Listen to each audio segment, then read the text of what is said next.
대장동 허위 보도 의혹과 관련해 특별수사팀을 꾸린 검찰이 오늘 서울 JTBC 본사를 포함한 여러 곳을 동시다발적으로 압수수색했습니다. JTBC는 검찰에 언론사 취재 공간에 대한 강제 수색은 받아들일 수 없다는 입장을 전했고, JTBC가 동의한 부분에 한해서 제한된 방식으로 관련 자료를 제출했습니다. 먼저 연지환 기자입니다. 검찰이 압수수색에 나선 곳은 서울 상암동 JTBC 본사입니다.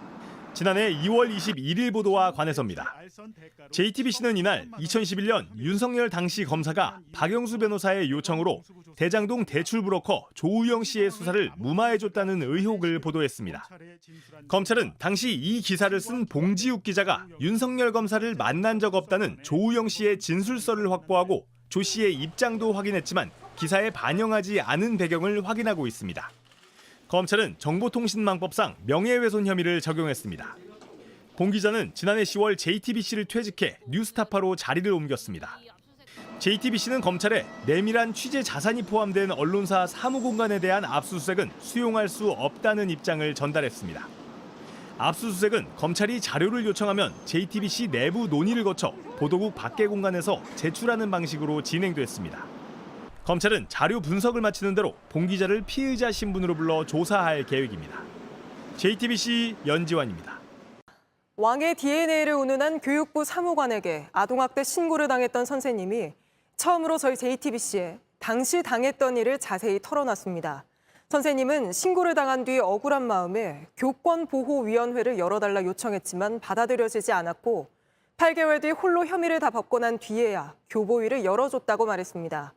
신고를 당한 것만으로 자신을 범법자로 여기는 것 같았다고 했는데 먼저 임예은 기자가 보도합니다. 지난해 말 A 교사는 교육부 사무관인 학부모에게 아동학대 신고를 당했습니다.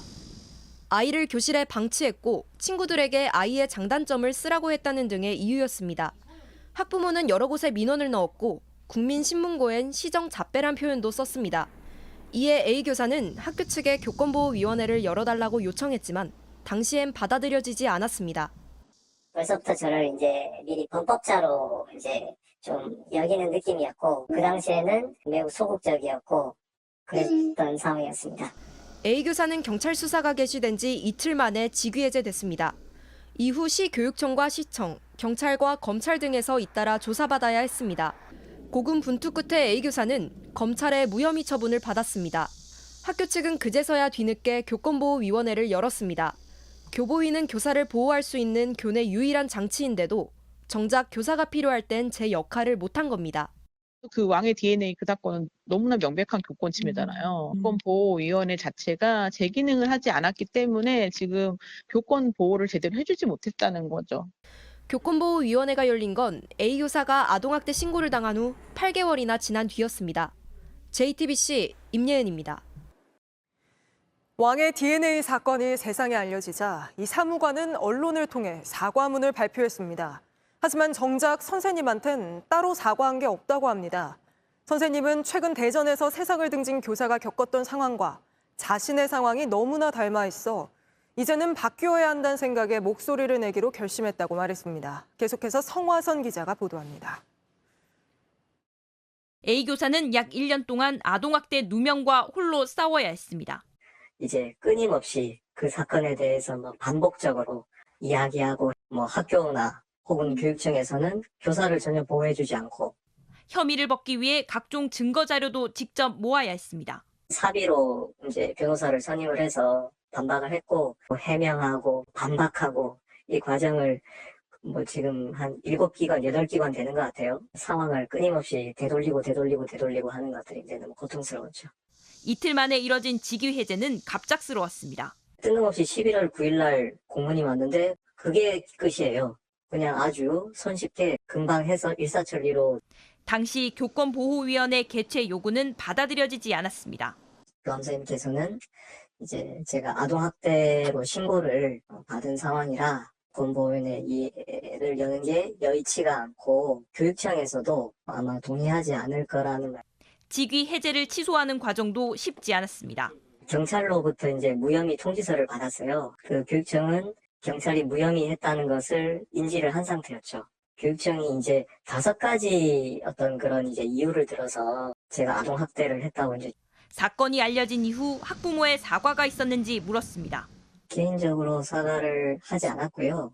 기자들한테 뭐 입장문 배포했잖아요. 그 입장문을 그대로, 입장문 내용 그대로 서면 사과문이라고 해서 우리 학교 교권보호위원회에 제출을 했어요. A 교사는 마지막으로 이렇게 당부했습니다. 선생님 혼자 모든 일을 다 책임져야 되는 이 제도가 좀 바뀌고 우리 교육 공동체로서 그 아이들이 건강하게 자랄 수 있도록 JTBC 서화선입니다. 네, 그런가 하면 서현역 흉기 난동 사건을 벌인 최원종의 첫 재판이 열렸는데 변호인이 기록을 다 못 봤다는 이유로 17분 만에 끝났습니다. 유족들은 최원종을 향해 분노를 쏟아내며 강력한 처벌을 촉구했습니다. 박현주 기자입니다. 최원종은 짧은 머리에 갈색 수의를 입었습니다. 지난달 3일 분당 서현역 앞에서 차로 사람을 들이받고 흉기를 휘둘렀습니다. 2명이 사망하고 12명이 다쳤습니다. 최원종이 첫 재판을 받으러 들어가는 모습입니다. 줄곧 심신미약을 주장해온 최원종. 검찰은 상당한 학업 능력을 갖췄다며 반박했습니다. 오늘 재판은 17분 만에 끝났습니다. 최원종이 선임한 변호인이 기록을 못 봤다는 게 이유였습니다. 재판을 끝내고 나오는 길, 피해자 가족들은 소리 질렀습니다.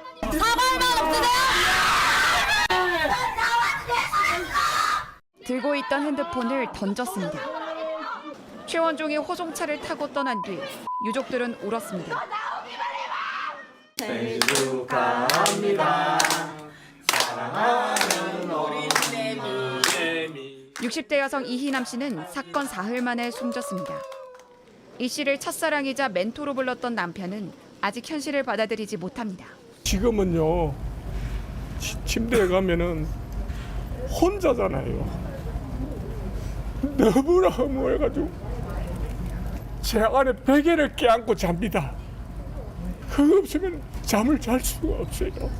한 달 동안 의식이 없다가 결국 숨진 20살 김혜빈 씨 가족들은 강한 처벌을 촉구했습니다. 딸아이 겨우 20살인데 인생을 완전히 빼앗아갔어요. 가족들은 왜 이런 아픔을 겪어야 하는 건지 여전히 이해할 수 없습니다. JTBC 박현주입니다. 서울시가 최근 관광객 3천만 명을 끌어모으겠다고 목표를 세웠는데 제대로 준비하지 않는다면 구호로만 그치겠죠. 외국인들이 주로 찾는 서울 명소마다 관광버스 대일 자리가 없어서 매번 아수라장이 된다고 합니다. 밀착 카메라 이희령 기자입니다. 비가 쏟아지는데도 명동거리는 북적입니다. 가이드 설명도 듣고 사진도 찍습니다. 버스에서 내리고 또 내립니다. 명동에선 관광버스가 끊임없이 사람들을 내려줍니다. 외국인 관광 코스 중 한 곳인 이곳 백화점 앞은 원래 버스를 세워두면 안 되는 곳인데요. 하지만 지금 보시는 것처럼 버스 정류장처럼 쓰이고 있습니다. 버스들이 하나둘 차선을 채웁니다. 손님들이 관광을 마치고 돌아오기를 기다리는 겁니다. 한 버스는 50분 가까이 불법 정차를 했습니다. 네, 저희 지금 취재하고 있는데 그 버스 기다리고 있는 거예요. 그럼 여기 정차하셔도 되는. 내리세요. 버스를 피해가느라 지나가는 차들이 서로 뒤엉킵니다. 여기서 내려주고서는 빨리 딴 데로 가야 되는데 가지를 않아. 출근 시간이나 퇴근 시간 그때 여기 관광차들이 또 몰려온다고요. 이제 정체되니까 질서가 없어. 개방된 청와대도 관광 명소입니다. 이곳은 청와대로 들어가는 도로입니다. 도로 한쪽에는 이렇게 선이 그어져 있는데요. 관광버스가 주차해도 되는 구역을 표시해둔 겁니다. 그런데 건너편 구역은 그렇지 않습니다. 차를 대서는 안 되는 구역인데 지금 버스들이 줄지어 서 있습니다. 시동을 켜고 공회전 상태로 있습니다. 불법 주정차를 365일 단속한다는 표지판과 현수막도 소용없습니다. 원래 안 돼요. 제가 여기서 2번 지켰거든요. 될 데가 없으니까 어떻게 할 수가 없어. 과태료 물어야죠. 관광객들을 태우기 위해 차선 2개를 차지할 때도 있습니다. 공회전, 좀 틀어놓는 버스들이 좀 있어요. 근데 그게 굉장히 시끄러워요. 청와대를 개방했으면 그래도 주차하는 공간을 마련해주고 그런 걸 해야 되는데 없으니까요. 이곳은 청와대에서 가장 가까운 관광버스를 세워둘 수 있는 주차장입니다. 지금도 관광버스들이 들어가고 있는데요. 이미 주차장 안에는 버스로 가득 차 있습니다. 이중 주차를 해야 할 정도입니다. 이곳은 48대까지만 주차할 수 있습니다. 주차장도 있던 것도 없어지고 주차장도 2시간 이상 못 되게 돼 있어요. 말로만 뭐 떠들어가지고 많이 들어오라고 그러는데 실질적으로 어떤 거기에 대한 서포팅은 전혀 안 되고 있는 거지. 당장 이번 달 말부터 중국 황금 연휴가 시작돼 단체 관광객은 훨씬 늘어납니다. 주차장을 더 확보하겠다는 서울시 발표가 뒤늦은 이야기로 들릴 수밖에 없는 이유입니다. 올해 그리고 내년이 한국 방문의 해라고 합니다. 더 많은 관광객들을 받을 준비 정말 되어 있는 걸까요? 오라고 홍보만 할 게 아니라 돌아볼 때입니다. 밀착 카메라 이희령입니다. 안녕하세요. 뉴스룸 앵커 한민용입니다. 오늘도 JTBC 뉴스룸을 시청해주신 여러분 고맙습니다.